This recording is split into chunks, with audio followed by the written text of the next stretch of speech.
တော်တို့အခုပကံ6ခွဲလောက်ရောက်ပါတယ် ဟုတ်ကဲ့ပါ ဆိုတော့ဒါကျွန်တော်တို့ပစ္စည်းတွေကားဝါတွေချပါတယ်ဘလော့ကတော့ကျွန်တော်တို့ဒီပကံရောက်မှစတဲ့ဘလော့လေးဖြစ်သွားပါဘောနော်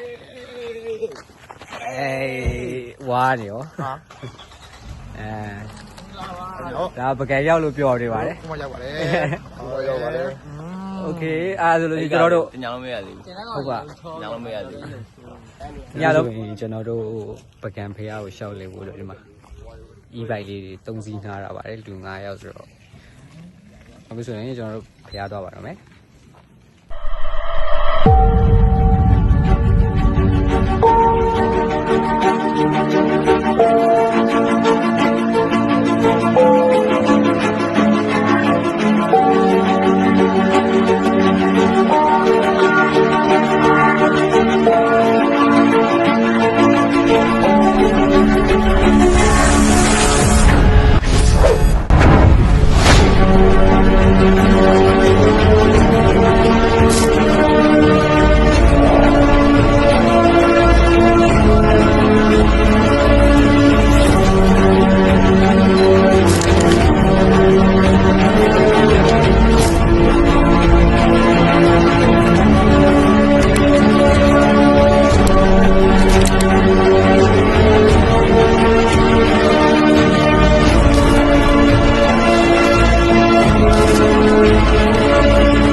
ပိုင်းမှာကကျွန်တော်တို့ရှောက်လဲပြီးပါပြီပေါ့နော်ဒီကိုစနစ်ခွဲလောက်ပြီးချိန်နေဟိုတယ်ပြန်ရပါလေဟိုတယ်မှာခဏတနာပါတယ်ဒီကျရင်တီးသမောလောက်အောက်ပြီးတော့ပြန်ထွက်မယ်ပေါ့နော်အဲ့လိုတော့နောက်ညနေကြလို့ရှိရင်ပြည်ဆက်သွားမလဲဆိုတာကိုကြည့်ပေးပါဦး